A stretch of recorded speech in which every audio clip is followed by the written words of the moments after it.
A paz do Senhor, queridos, tudo bem com vocês? Sejam bem-vindos ao Conectado com a Palavra. Eu sou o pastor Johnny, na Igreja Brasil para Cristo, em Mariporã. Sou casado com a Sara, tenho uma filhinha chamada Lauren e vou estar com vocês aqui com 22 episódios na série Valores. Nesse tempo que estaremos juntos, nós vamos estar pensando acerca daquilo que dá o sustento e dá também a razão do homem existir. Na palavra, nós vemos que os valores de Deus, eles são aqueles que protegem a civilização. E nós vamos olhar os valores tanto morais quanto valores éticos. E essa divisão de valores morais e valores éticos, elas se encontram na palavra de Deus lá em Êxodo. Nós vamos analisar os 10 mandamentos. Quando Deus deu os 10 mandamentos a Moisés, ele escreveu as tábuas, em tábuas de pedra. Em uma tábua eram os mandamentos que compreendiam o relacionamento para com Deus, e na outra tábua era o relacionamento entre si dos homens. A primeira tábua são os relacionamentos morais, são aqueles que são pautados com Deus. E na segunda tábua, os relacionamentos éticos. Nós vamos então, nesses 22 episódios, olhar como esses relacionamentos, como esses valores morais que a palavra de Deus ali na lei de Moisés orientam como esta civilização que eram os hebreus que estariam entrando na terra prometida deveriam viver. E esse mesmo exemplo é trazido para os nossos dias, nos nossos valores morais, que condiz o nosso relacionamento para com Deus, e também nos nossos valores éticos, que condiz o nosso relacionamento com o próximo. Nós vamos então olhar desde um panorama, uma introdução desses valores, dos 10 mandamentos, da origem dos 10 mandamentos, e vamos depois, episódio após episódio, olhar um mandamento e uma aplicação desse mandamento nos nossos dias. Até então entendermos e culminarmos na conclusão que é Cristo Jesus. A palavra de Deus diz que todas as coisas elas convergem na cruz de Cristo. Ele é o fim de todas as coisas. E não é diferente com a lei, e não é diferente com os 10 mandamentos. Então, esse tempo que estaremos juntos, esta série do Conectados com a Palavra, eu convido vocês a pegar a Bíblia de vocês, um caderno, uma caneta, convida a sua família e aqueles que podem estar com você para analisarmos juntos os 10 mandamentos. Aqueles mandamentos que o povo de Israel recebeu na base do Sinai, quando o monte tremia e o povo ouvia a voz de Deus falando com Moisés. Deus deu as diretrizes para aquele povo que entrar na terra prometida. Assim como este povo, cada um de nós estamos rumo à terra prometida. E devemos também pautar as nossas vidas, os nossos comportamentos nos valores divinos. Não nos nossos valores, não nas nossas práticas, mas nos valores de Deus. Convido vocês, então, a colocar em prática aquilo que vocês irão aprender aqui no dia a dia, para que a nossa sociedade ela haja uma transformação. Sejamos sal, sejamos luz, através dos valores da palavra. Vamos juntos ao Conectados com a Palavra.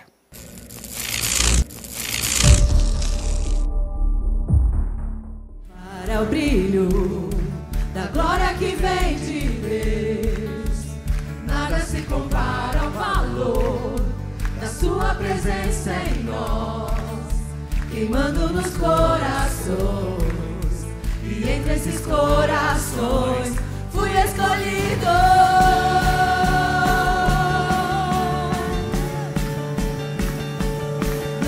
Compara a graça que revelou Jesus, nada se compara ao amor que o fez vencer na cruz, com preço de sangue dor, com preço de sangue dor, fui redimido.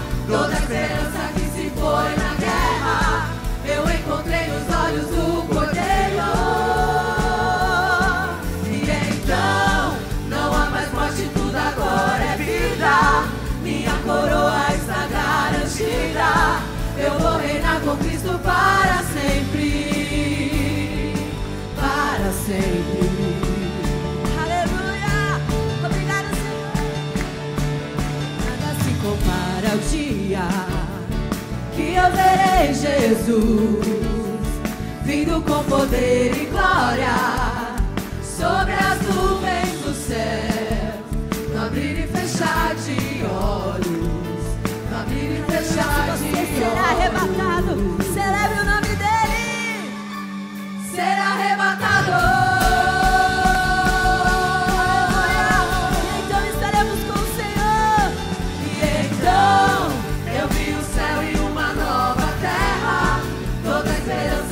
Foi na guerra, eu encontrei os olhos do Cordeiro.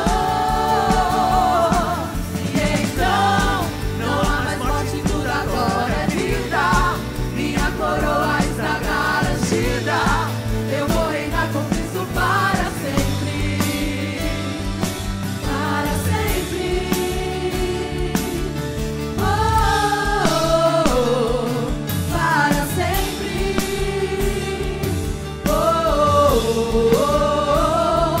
Para sempre.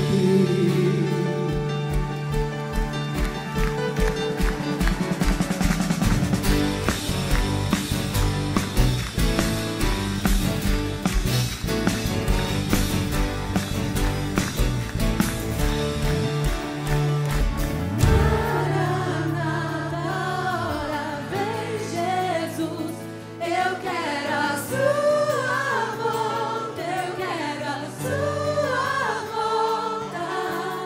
Maranata, ora vem Jesus, eu quero a sua volta, eu quero a sua volta.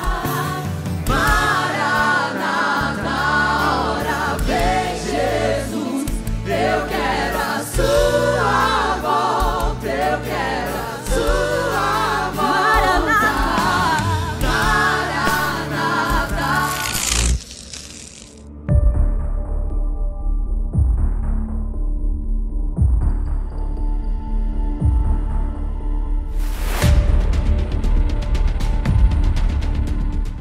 Olá, queridos e amados irmãos. Estamos mais uma vez aqui no nosso Conectados com a Palavra. Nós já estamos chegando ao fim. Parece que não, mas foi rápido, né? Estamos chegando ao nosso 21º episódio. E esses episódios, desde o primeiro, nós estamos lá no Monte Sinai. São 22 episódios em volta do Monte Sinai, aprendendo sobre os 10 mandamentos. E como os 10 mandamentos, eles influenciaram os valores éticos e os valores morais que nós exercemos hoje na nossa sociedade. Nós vimos até aqui como que os 10 mandamentos, o decálogo, ele tem sido como uma âncora que mantém preso numa terra firme de santidade, moralidade, uma sociedade. Porque uma sociedade sem as leis de Deus, sem o padrão, sem a sua régua moral, régua de valores, ela não subsiste. Como disse Paulo aos Gálatas, que eles se mordiam e se devoravam e se autodestruíam, ou destruíam-se uns aos outros mutuamente. Assim acontece com toda a sociedade que se afasta da lei de Deus, se afasta daquilo que Deus deixou para manter uma sociedade. E isso é os 10 mandamentos. Nós estamos no último mandamento, o 10º mandamento, e vamos olhar hoje como ele serve para levar uma sociedade a corrigir as suas atitudes, a corrigir o seu entendimento para com o seu próximo e, dessa forma, trazer aí uma paz ou um bom relacionamento entre as pessoas e para a sociedade como um todo. Vamos para Êxodo, capítulo 20, versículo 17, que é onde está o nosso texto base. Diz assim: não cobiçarás a casa do teu próximo, não cobiçarás a mulher do teu próximo, nem o seu servo, nem a sua serva, nem o seu boi, nem o seu jumento, nem coisa alguma que pertença ao seu próximo. Esse último mandamento, né, por incrível que pareça, ele é o último, mas que faz conexão com todos os outros. E o fim dele é o primeiro. Nós estamos decorrendo, né, partindo esses 10 mandamentos e vimos que do primeiro mandamento, 1 até o 4, ele está voltado à primeira tábua, que são os mandamentos que tratam do relacionamento do homem para com Deus, que são os valores morais. A segunda tábua está do mandamento 5 até o mandamento 10. E essa segunda tábua trata dos mandamentos ou dos valores éticos, que são aqueles que se relacionam entre os homens, ou se relacionam para com o seu próximo. Lembra que Jesus disse que a lei se resume em amar a Deus de todo o seu coração, a primeira tábua, e amar o seu próximo como a ti mesmo, a segunda tábua, do mandamento 5 ao mandamento 10. Todos os 10 mandamentos estão dentro desses únicos 2, de amar a Deus e amar o próximo. Agora, esse 10º mandamento, ele trata da cobiça, ele trata de algo interno, de motivação interna. Vemos que a lei de Deus, ela não olha somente a prática, ela não olha somente aquilo que as pessoas fazem, mas Deus também se preocupa com as suas motivações, ou com aquilo que está no coração da pessoa, o que leva ela a fazer algo. E o último mandamento trata da cobiça, trata de você cobiçar algo do seu próximo, ou cobiçar, desejar algo que não é seu. E o texto aí ele está usando especificamente por questões de sociedade. Como eu já disse aqui, eles estavam saindo do Monte Sinai, ou saindo do deserto, e indo rumo a Nova Canaã, indo rumo à Terra Prometida. E lá eles precisariam de leis para viver em sociedade. E uma dessas leis era que eles não deveriam cobiçar a mulher do próximo, o jumento do próximo, o servo do próximo, nada que fosse de outrem. Eles deveriam não só não roubar, não só não tomar, mas eles não deveriam nem cobiçar, nem almejar, nem desejar. Agora, por que a palavra de Deus, ou por que Deus proibia a cobiça? O que tem de mais com a cobiça? Qual é o problema da cobiça? Como a cobiça influencia para o mal? Ou como a cobiça encaminha para a destruição, ou para condutas que são nocivas a uma sociedade? E é o que nós vamos ver hoje. Vamos abrir primeiro em Colossenses, capítulo 3, versículo 5. Paulo está se dirigindo, né, à igreja de Colossos, e ele dá aí, não vou ter agora um tempo para destrinchar com vocês, mas Paulo dá um estudo minucioso do pecado, um estudo minucioso da corrupção humana. E, como diz em 1 João, o pecado é a quebra da lei de Deus. Então, quando desobedecemos ou infringimos um mandamento divino, nós cometemos pecado. E Paulo aí está dizendo, então, aonde é a raiz, ou de onde vêm as forças que levam a humanidade a infringir os mandamentos de Deus, a cometer pecado. E Colossenses aí, capítulo 3, diz assim: fazei, pois, morrer a vossa natureza terrena. E aí ele usa, né? Olha só, natureza terrena. Ele usa as palavras prostituição, impureza, paixão lasciva, desejo maligno e avareza, que é idolatria. Paulo, ele traz aí um desenho. Sabe quando nós estamos na escola, ou quando você estudou, ou aonde você assistiu, lembra que lá na escola o professor ele tem um esqueleto, e ele usa aquele esqueleto para ensinar a anatomia do corpo humano, como é formado cada parte, como essas partes se encaixam e formam a complexidade ou a completude do corpo humano. Assim também como aquele esqueleto, nesse versículo aí, Paulo nos dá o esqueleto do pecado. Nos dá o esqueleto de como a influência ou como a natureza pecaminosa trabalha no ser humano.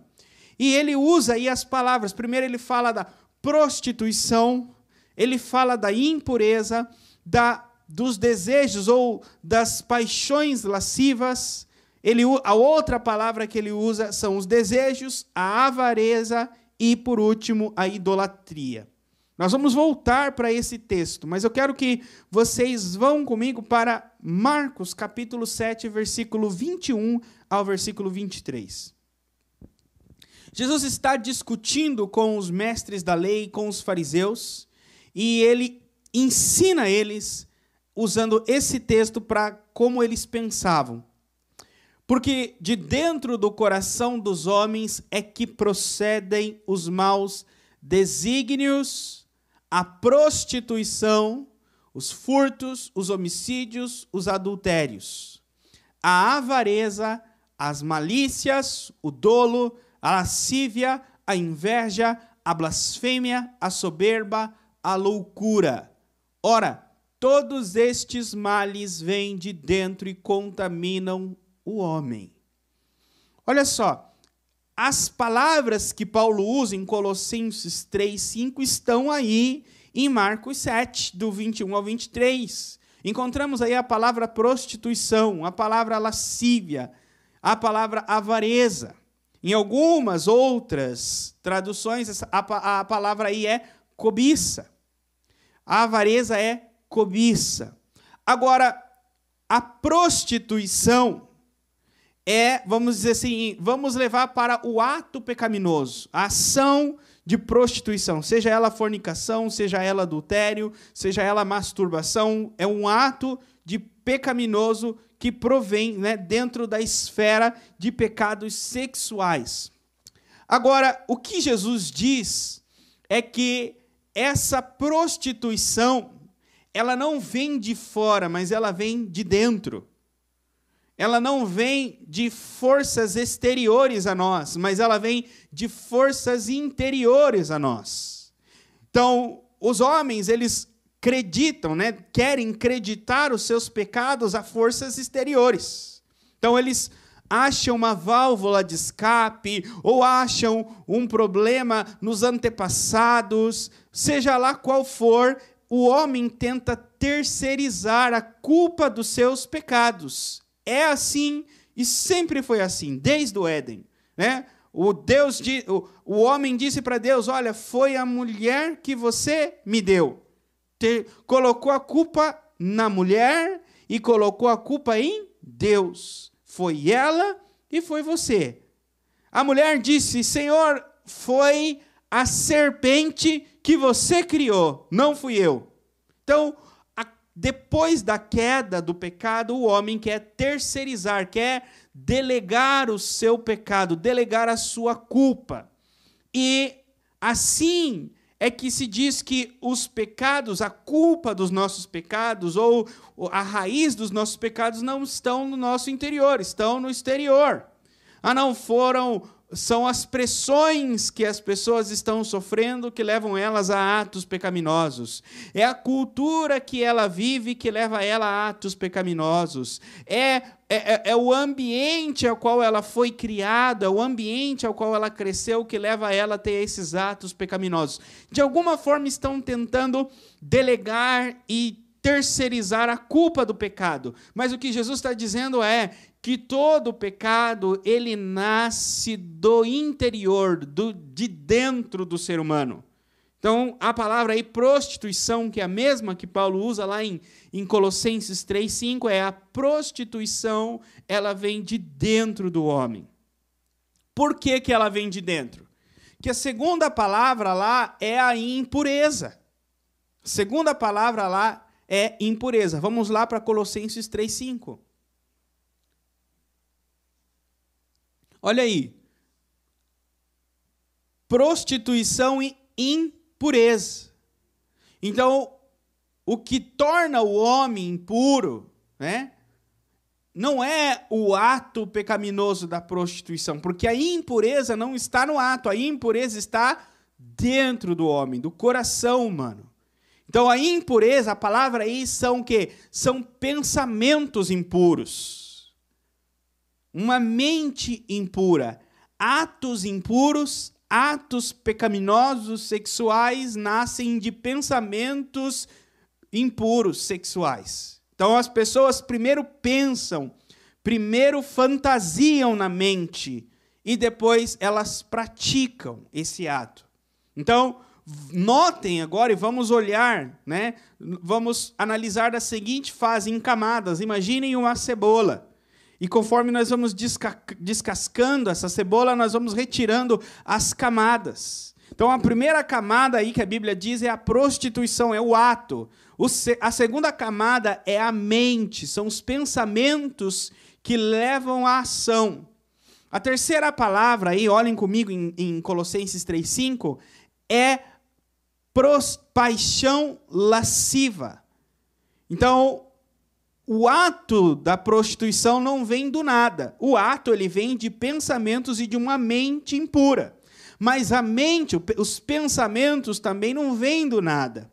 Os pensamentos, eles estão ligados à paixão, estão ligadas à natureza. É o que Paulo usa aí, façam morrer a natureza humana de vocês, a natureza terrena de vocês. E aí ele usa essa palavra, paixões. Os pensamentos vêm das paixões.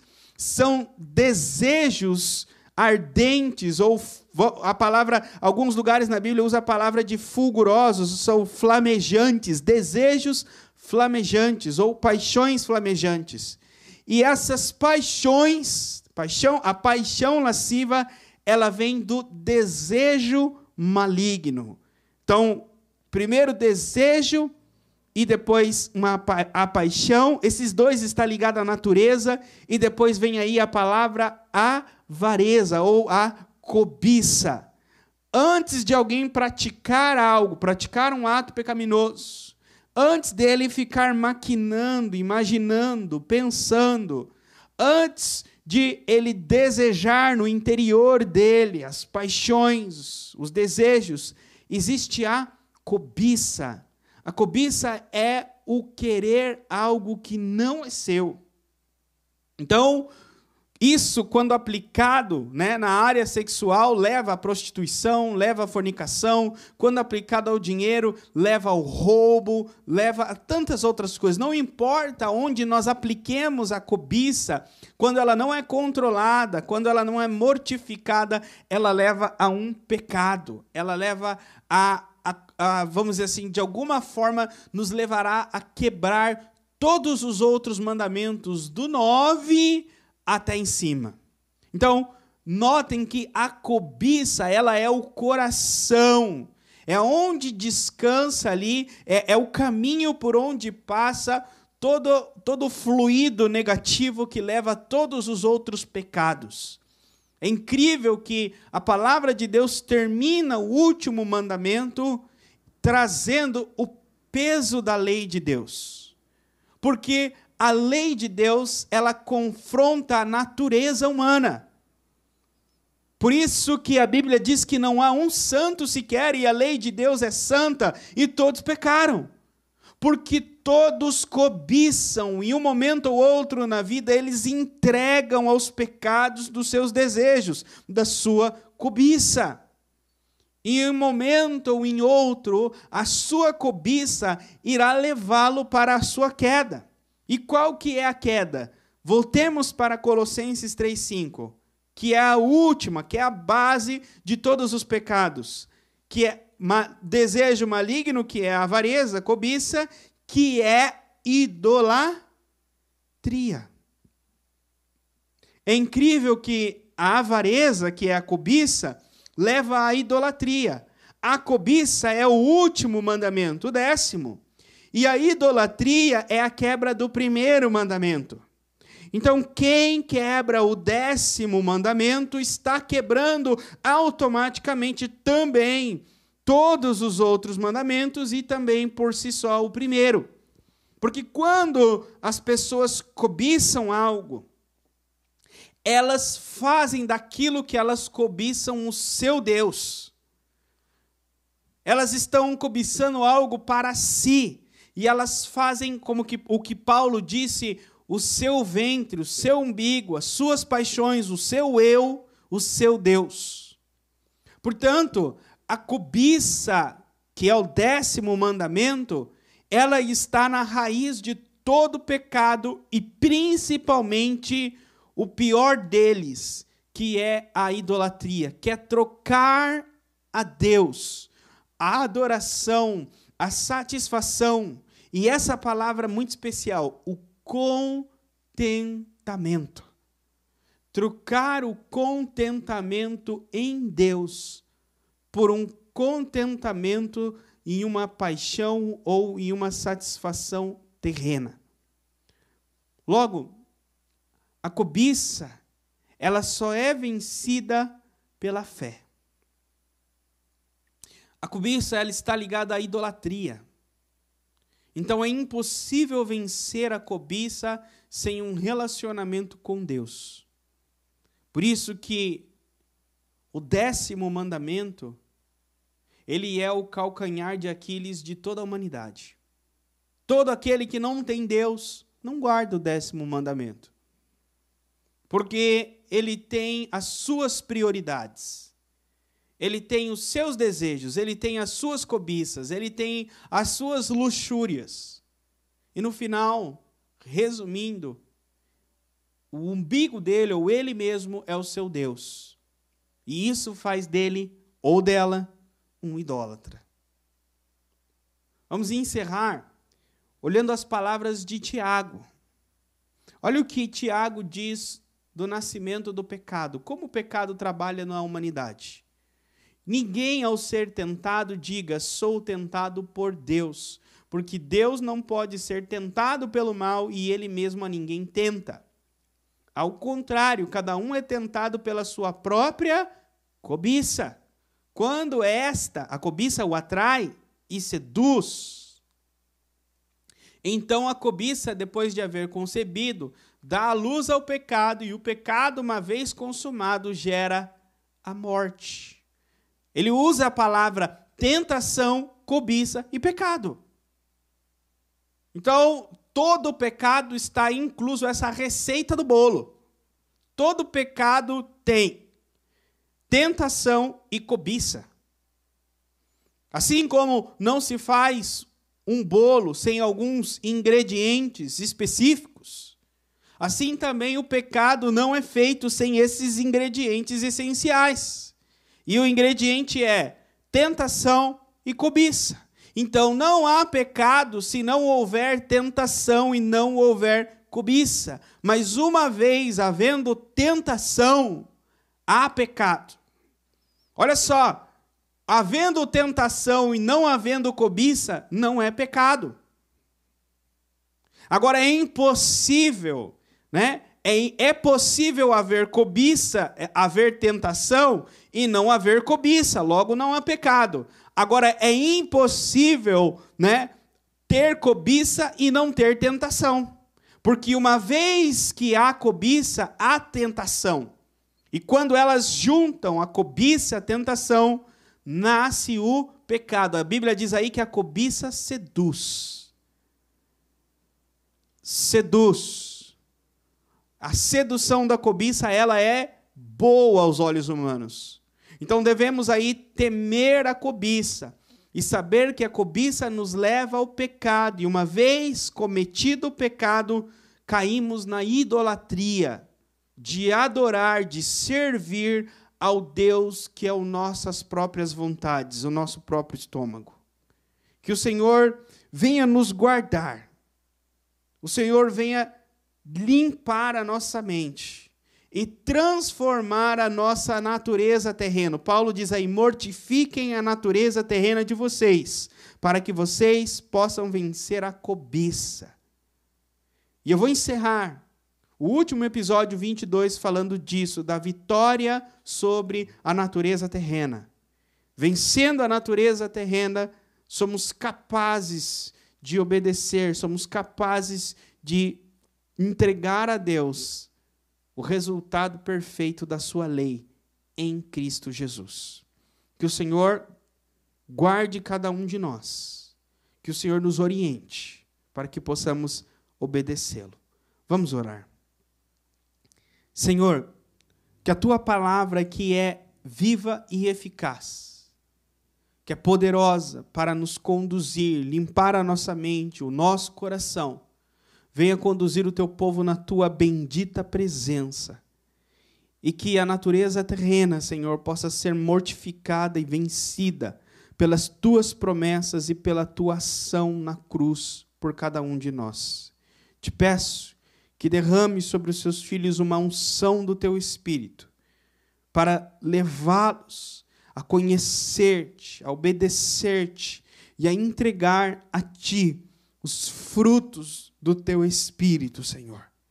Que amor, vida, paz, porque aqueles que andam no Espírito, Senhor, já venceram e andarão contigo, Senhor, como a tua palavra diz daquele homem no Antigo Testamento, que Enoque andou contigo, Senhor, e já não foi achado. Que andemos contigo, em nome de Jesus. Amém.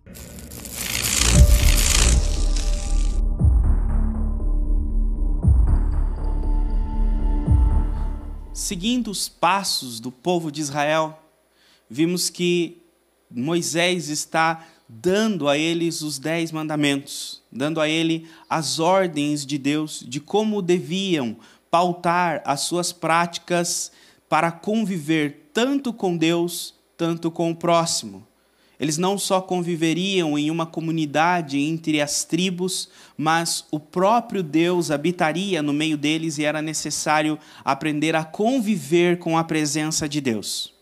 Quando Moisés ensina o povo a conviver entre si e conviver com a presença de Deus no seu meio, uma coisa interessante que Moisés não deixa de fora está relacionado à oferta e a como organizamos e como administramos os nossos recursos financeiros.